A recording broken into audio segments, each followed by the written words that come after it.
হঠাৎ করে স্থানীয় একটি স্কুল মাঠে নেমে পড়ল হেলিকপ্টার। কিছুক্ষণের মধ্যে গাড়িতে করে বাসা থেকে আসা স্কুল মাঠে নেমে পড়েন বিয়ের বর ও তার কিছু স্বজনকে নিয়ে উড়াল দেয় সেই হেলিকপ্টার। আর এ দৃশ্য দেখতে এলাকার শত শত মানুষ জড়ো হয়েছেন স্কুল মাঠে, কারণ গ্রামটিতে এই প্রথম হেলিকপ্টারে করে কেউ বিয়ে করতে যাচ্ছে।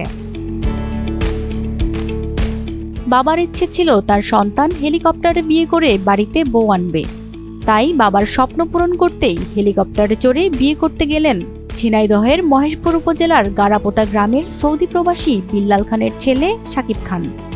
হেলিকপ্টার দেখতে আসলাম, নতুন বউ আসবে। আগে তো গরুর গাড়িতে বিয়ে হইতো, নসিমন গাড়িতে, ভ্যানে।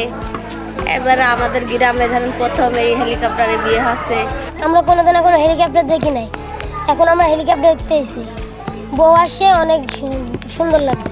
ছেলের বাপ বিদেশ থাকে, তার ইচ্ছা ছিল আমরা আমার ছেলের বিয়ে দেবো হেলিকপ্টারে করি।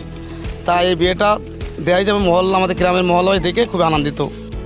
শুক্রবার একটি বেসরকারি কোম্পানির হেলিকপ্টার 2,80,000 টাকায় 3 ঘন্টার জন্য ভাড়া নিয়ে বিয়ের উদ্দেশ্যে রওনা হন শাকিব। ছোট থেকে এটা আমার আব্বুর শখ ছিল যে আমার ছেলেকে আমি হেলিকপ্টার নিয়ে বিয়ে করাবো। এখন সেই শখটা পূর্ণ হয়েছে তার। আমার ইচ্ছা হয়েছিল যে আমি হেলিকপ্টার বিয়ে করবো, আমার ইচ্ছা পূর্ণ হয়েছে। কনে আসমা খাতুনের বাড়ি নিজ বাড়ি থেকে মাত্র 10 কিলোমিটার দূরে হলেও বাবার ইচ্ছে পূরণ করতেই এই আয়োজন। হেলিকপ্টারে বিয়ে করে এসেছি, ভালো লেগেছে। আপনারা দোয়া করবেন ভালো থাকার জন্য। তবে এই হেলিকপ্টারে চড়ে এমন বিয়ে যেন আলাদা আনন্দের মাত্রা যোগ করেছে বর ও কনের বাড়ি সহ গোটা এলাকায়।